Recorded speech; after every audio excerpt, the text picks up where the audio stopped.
si vous vous sentez comme ça, après avoir vu toujours les mêmes personnes, ou comme ça, après avoir toujours été aux mêmes endroits, il est vraiment temps d'apprendre à nettoyer vos énergies. Comment on fait? Très facile. On se retrouve juste après le jingle.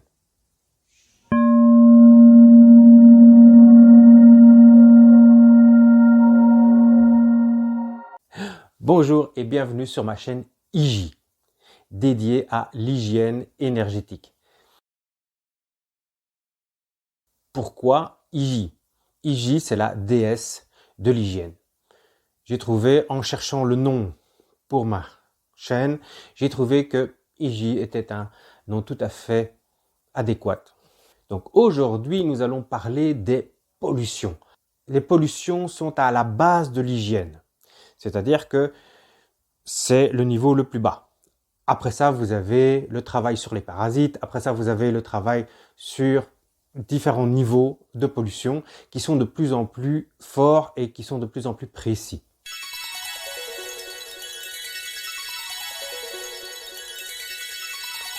Alors, tout d'abord, intelligemment, on va se demander, est-ce qu'il est possible d'éviter d'être pollué?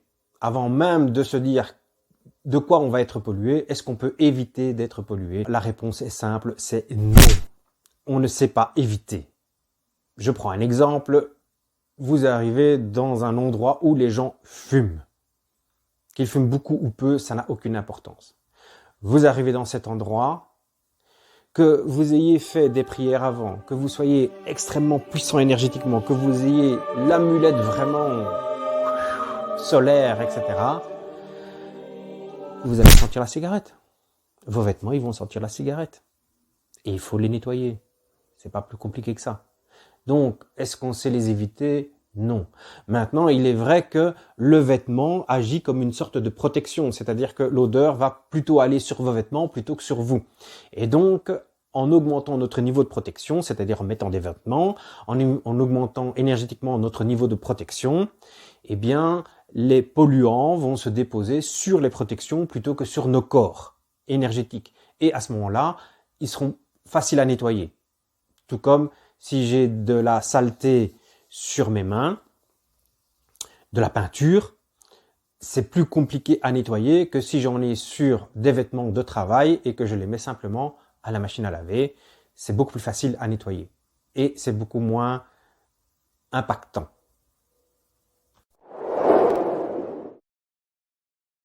Alors pourquoi est-ce qu'on va parler des différents types de pollution? Pourquoi ça vient? Comment ça vient? Etc. Alors que, je veux dire, pour se nettoyer, c'est pas si compliqué. Okay? Si je me lave les mains, que m'importe que ça soit de la poussière, que ça soit de la terre, que ça soit, je ne sais pas. Et c'est justement là où on se trompe. Car se laver les mains, lorsqu'on a fait de la peinture, on utilise peut-être de l'eau, ou on peut utiliser du white spirit. Mais se laver les mains lorsqu'il y a de la terre, ça peut être simplement rincer. Il est très important de savoir ce qu'on va nettoyer pour pouvoir le nettoyer de la façon la plus adéquate. Par exemple, du savon. Tout le monde utilise du savon. J'utilise du savon. Tout le monde utilise le savon. C'est un produit vraiment efficace. Et vous utilisez du savon pour nettoyer votre sol. Vous utilisez du savon pour nettoyer vos cheveux. Ouais, bon, c'est peut-être pas un bon exemple pour moi, mais disons qu'on le fait. On utilise du savon pour laver les mains, pour laver le corps. Mais ces différents types de savon ont un usage qui leur est particulier.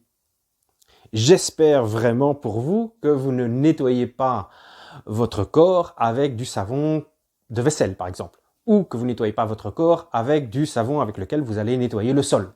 Pourtant, c'est toujours du savon. Voyez? Et l'important, c'est de savoir ce qu'on nettoie et avec quoi on le nettoie. Et même si énergétiquement, les mouvements vont être parfois très similaires, l'intention va être différente. Et si on pourrait faire un petit parallèle, l'intention pourrait être le savon. Et donc, votre intention sera différente en fonction de ce que vous avez à nettoyer. Et d'où l'importance d'avoir une certaine forme de connaissance. Je croise trop de gens qui sont énergétiquement vraiment sérieux, ils sont vraiment puissants, Mais avec une hygiène, à la limite, ils en ont même pas. Et donc, après un certain moment, ils se font mais balayer, quoi. Et je ne parle pas d'un petit balayage gentil comme ceci.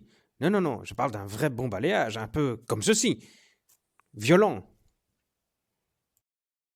Et ça, c'est vraiment dommage. C'est vraiment dommage de perdre des gens qui ont une telle force pour des choses qui sont vraiment basiques.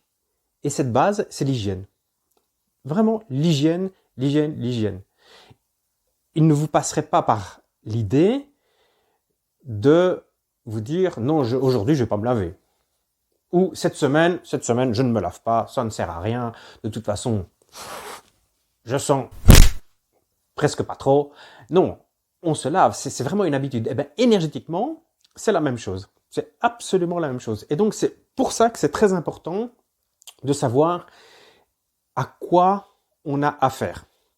Et au niveau des pollutions, c'est-à-dire le premier chapitre que nous allons voir ensemble, il y a beaucoup de travail parce que ça va poser les bases de tout ce qui suit. Les pollutions. Alors, il y a deux formes de pollution. Vous avez les polluants internes et les polluants externes. Donc les polluants internes sont les polluants qui viennent de nous et les polluants externes, ils viennent de l'extérieur. La palissade n'aurait pas dit mieux. Commençons par les polluants externes. Les polluants externes ont trois origines que j'ai déterminées. Je ne dis pas que c'est une science exacte dans laquelle tous les énergéticiens s'entendent. Mais disons que, grosso modo, c'est ce que j'ai pu déterminer et pu voir. Donc, trois origines. Un, vous avez l'origine humaine. En deuxième position, vous avez l'origine des machines. Et en troisième position, vous avez les réseaux. Toute forme de réseau. Et nous allons prendre maintenant chacune de ces origines et la détailler. Les pollutions humaines.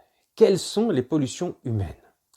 Eh bien, les humains se polluent essentiellement par leurs pensées, leurs paroles, leurs émotions, leurs souffrances,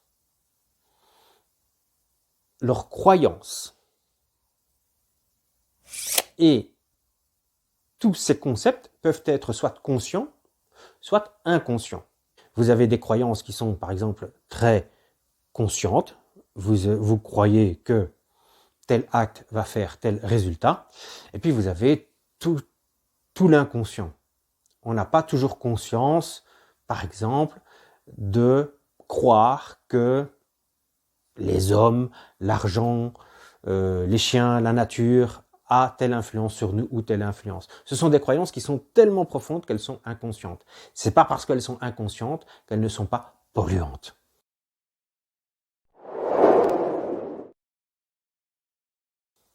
Comment ces souffrances, ces paroles, etc., tout ce qui est comme ça là, chez les humains, vont nous polluer? Comment? Eh bien, il y a trois formes. Il y a la première forme qui est l'osmose, la deuxième forme qui est le jaillissement et la troisième forme qui est directionnelle. Alors ce ne sont pas des termes techniques, ce ne sont pas des termes que j'ai appris dans une école ou dans une académie, etc. Ce sont des termes que j'ai développés pour essayer de décrire quelque chose que je pouvais percevoir. Donc l'osmose. L'osmose, pour faire simple et pour prendre un exemple, vous prenez de l'eau salée, vous prenez de l'eau douce et vous les mettez en contact. L'eau salée va devenir moins salée, l'eau douce va devenir moins douce. Eh bien, pour les humains, c'est la même chose. Vous êtes en pleine forme et voilà, ça va, la vie va comme elle va, hein, et vous allez voir quelqu'un qui, lui, est particulièrement déprimé. Vraiment, il est comme ça, il est déprimé, et ça ne va pas, et le monde est triste, et le monde est malheureux, et on va vers la fin du monde, et il est vraiment down, etc. Et quand vous allez le voir, peut-être que vous allez essayer de lui remonter le moral. Eh bien, par osmose, avec votre énergie pleine de feu, il y a son moral qui va probablement remonter un petit peu. Mais le vôtre, et par osmose, vous allez être un petit peu déprimé. Et ça, c'est une pollution. Ici, on parle bien sûr d'une petite dépression, on ne parle pas d'une grosse dépression, etc. On parle juste d'une petite dépression. Mais vous avez un tas d'autres pensées ou un tas d'autres émotions ou tu as d'autres paroles qui vont faire exactement le même effet. Donc le simple contact, on n'a même pas besoin de parler avec la personne. Le simple contact énergétique, vous allez dans une pièce ou dans une réunion de gens qui ont le même genre de pensée, eh bien, vous allez être influencé par leurs pensées ou par leurs émotions. Voilà donc qui clôture l'osmose. Voyons maintenant le jaillissement. Désolé les amis, mais il faut qu'on s'arrête là. Comment ça? On s'arrête là maintenant, comme ça, tout de suite là? Oui, tu sais bien, les vidéos YouTube, 10 minutes, tout ça, Bon. faut pas dépasser quoi. Eh bien voilà, comme vous l'avez entendu,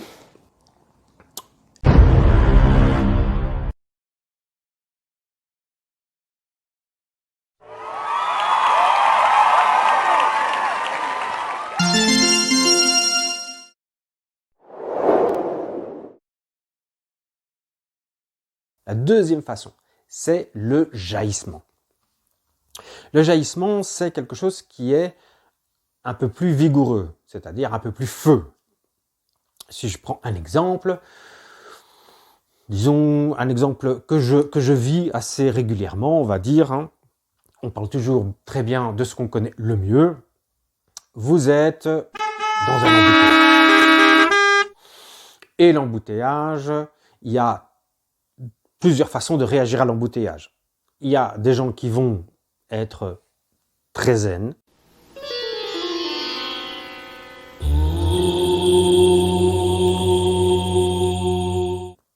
qui vont mettre un peu de musique et qui vont simplement attendre que ça passe. Et puis il y a des gens qui vont plutôt s'énerver. D'accord? Et donc, ces gens-là vont commencer à bouillir et à s'énerver, à regarder les autres, dire comment ils roulent.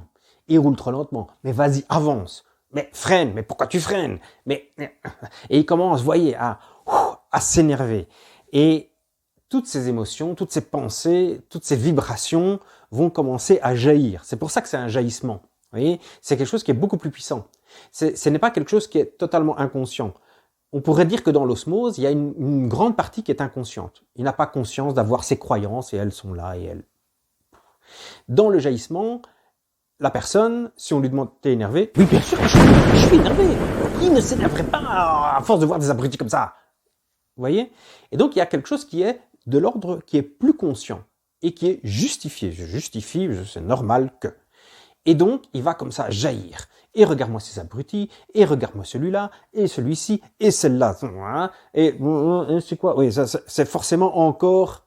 Et là, il va dire, hein, ça peut être une femme au volant, une personne âgée au volant, je sais pas, ou ouais, tous ceux qui roulent avec telle marque et ils savent vraiment pas conduire. Et vous voyez, comme ça. Mais il n'envoie pas ça spécialement vers vous. Non. Il envoie ça un peu sur tout le monde. C'est-à-dire qu'il y a quelque chose en lui qui monte, de l'énervement, et ça déborde. Et ça, c'est le jaillissement. Et le jaillissement, et le jaillissement. Et ça pollue tout le monde. Comme ça, tout autour de vous, ça pollue, ça pollue, ça pollue.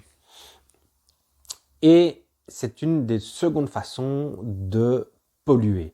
Et bien sûr, vous, même si vous êtes zen dans une petite voiture et que vous avez 50 personnes tout autour de vous qui s'énervent et qui insultent, qui font des actes, qui font des gestes parfois un peu « je cache hein, » ou comme ça, je ne sais pas tout quoi. Vous voyez, tout ça, ça agit extrêmement puissamment sur la personne.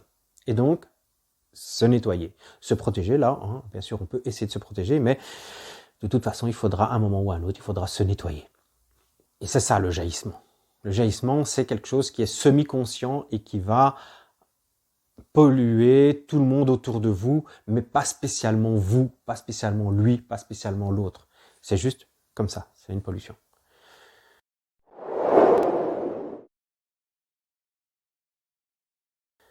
Troisième façon, c'est une façon qui, elle, est directionnelle. Autant vous aviez un jaillissement ou de l'osmose, comme ça, vous voyez, quelque chose qui est un jaillissement, autant ici, c'est directionnel. C'est-à-dire que la personne, et là, elle a le niveau de conscience est quand même beaucoup plus grand, il a parfaitement conscience de faire ça, et il justifie, c'est tout à fait normal de faire ça. Voilà, c'est comme ça. Et donc là, c'est directionnel.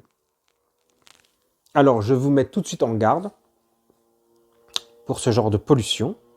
Ce genre de pollution qui est comme ça directionnelle, on ne sait pas juste les nettoyer avec ce que nous allons apprendre dans la pollution, c'est-à-dire avec simplement un nettoyage. Donc le directionnel, c'est quelque chose qui est vraiment de l'ordre du conscient. Je suis conscient que j'envoie des choses à cette personne, mais par contre, je n'ai pas conscience de tout ce que ça peut faire sur cette personne. Et c'est là où je dois faire attention. Mais bon, ça c'est un manque de connaissance. Alors, pour prendre un exemple vraiment de quelque chose de directionnel que nous avons probablement tous vécu à un moment ou à un autre, c'est une séparation amoureuse qui se passe mal. Et là, la personne, elle rentre dans la colère, dans la rancœur, et vous avez toute son énergie qui va se focuser comme ça vers lui. Et elle, c'est vraiment une. Et lui, c'est un salaud parce qu'il a fait ça. Et elle a dit ça. Et vous voyez, et ce doigt accusateur qui lance de l'énergie. Et ça, c'est une pollution. Alors, c'est une pollution qui est beaucoup plus importante. Je vais vous faire un parallèle. Autant vous aviez un petit jaillissement avant, autant ici, vous êtes littéralement sous une cascade de merde. C'est vrai que j'aurais pu dire une cascade de goudron. Et donc, nous allons peut-être parler d'une cascade de goudron. Et donc, forcément, sous une cascade de goudron, le simple fait de se laver les mains, ok, vos mains, elles seront propres, c'est déjà ça. Mais tout le reste, c'est un peu plus sale. Donc, la purification telle que nous allons l'apprendre en fin de toutes les vidéos, parce qu'elles vont durer un certain temps, ça ne suffira pas. Il faut un travail plus précis et plus puissant surtout, n'est-ce pas? Plus puissant. Alors, j'attire votre attention sur le fait que cette façon directionnelle de faire n'a absolument rien à voir, et c'est vraiment avec ce qu'on appelle de la magie noire, de la sorcellerie, des choses comme ça.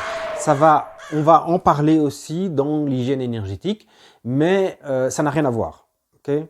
Rien à voir du tout. Lorsque je ferai une vidéo sur ce genre de phénomène, je ferai une vidéo extrêmement précise qui vous permettront de savoir où vous en êtes par rapport à ça.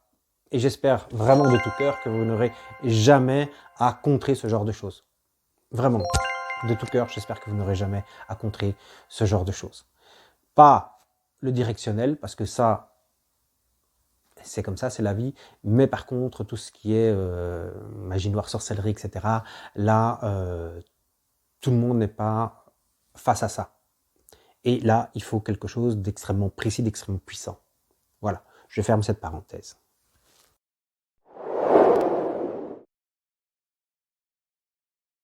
Alors, je voudrais faire une parenthèse, et j'en ferai beaucoup, par rapport aux gens qui sont particulièrement exposés à ce genre d'énergie dont on vient de parler. C'est-à-dire une énergie concentrée vers une personne en particulier.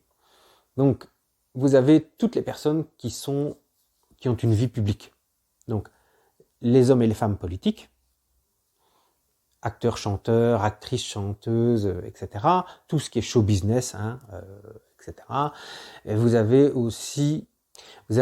les présentateurs, les gens qui sont à la télévision, et vous avez aussi cette nouvelle vague dont je fais un premier pas aujourd'hui, les youtubeurs, qui sont également soumis à cette forme d'énergie. Puisque un youtubeur qui pose une vidéo, qu'importe la vidéo, puisqu'on ne fait pas de choix éthique, il y aura des gens qui vont dire c'est génial, et il y a des gens qui vont dire c'est vraiment mauvais, c'est mal, c'est ceci, c'est cela. Et donc ça, c'est vraiment important. Donc qu'on soit dans la politique, dans le show business, certaines personnes disent d'ailleurs que c'est à peu près la même chose, qu'on soit éventuellement, ou même dans un groupe en particulier, par exemple le groupe, on va dire, des militaires. Il y a beaucoup de gens qui accusent les militaires de ceci, de cela, et je ne sais pas s'ils ont raison ou pas. L'important ici est d'un point de vue énergétique, que vous fassiez partie d'un groupe eh bien, ces groupes peuvent être littéralement attaqués, envahis d'énergie d'autres groupes qui pointent du doigt le fait que votre groupe A, c'est vraiment de la merde. Ou que le groupe B, c'est vraiment des enfants. Ok? Alors, que faire pour ces gens-là? À un niveau personnel, il n'y a que 2 choses à faire. 1, apprendre. Donc, vous apprenez à vous nettoyer, c'est ce que nous apprendrons ici, etc. Ou, de façon plus intelligente, vous laissez faire un spécialiste ce qu'il sait faire. C'est-à-dire, vous demandez à quelqu'un, pas nécessairement moi, n'importe qui, de vous nettoyer ou de vous protéger par rapport à cette forme d'énergie-là. Okay? C'est tout à fait faisable, mais ça demande quand même un certain travail. Donc, si je peux prendre un exemple par rapport à ça, par rapport à certains types de problèmes ou de difficultés qu'on peut rencontrer dans la vie, je vais dire, voilà, j'ai eu, il n'y a pas si longtemps, un robinet qui coule. Bon, alors, je suis un petit peu bricoleur, j'ai fermé l'eau, ouvert le robinet, j'ai pris le joint, j'ai été changer le joint, j'ai remis le joint, et c'est nickel. Et le robinet n'a plus de fuite. Ok, ça, c'est exactement ce que nous allons apprendre, c'est-à-dire la base pour se nettoyer, pour se laver tout son corps. Si maintenant, j'ai un trou dans mon toit ou que j'ai de l'eau qui commence à fuir des murs, etc., je ne vais pas aller au magasin chercher un marteau, un truc, etc. Non, je vais couper l'eau et appeler quelqu'un qui sait y faire. Je vais appeler un plombier ou, si j'ai un problème d'électricité, je vais appeler un électricien. Je vais appeler un spécialiste, quelqu'un qui va me faire le travail bien comme il faut et qui va me dire éventuellement d'où ça vient et qu'est-ce que je peux faire pour éviter le problème. Vous voyez, d'un point de vue énergétique, et lorsque vous êtes vraiment sous les feux de la rampe, mon conseil, c'est de faire appel à un spécialiste et pas commencer à essayer de faire du bricolage. Le bricolage, dans votre cas, ça va pas marcher. Seconde solution, vous vous y mettez vraiment et vous mettez en place des protections, des formes, des rituels de nettoyage, etc. Et je peux vous dire que votre vie, elle va vraiment s'y améliorer. Voilà. Donc là, je referme la parenthèse et on va continuer sur les pollutions. La première vidéo est maintenant terminée. Je vous invite bien sûr à clic, clic, clic, clic, clic. Vous connaissez la musique. Et on se retrouve pour le 2e épisode la semaine prochaine.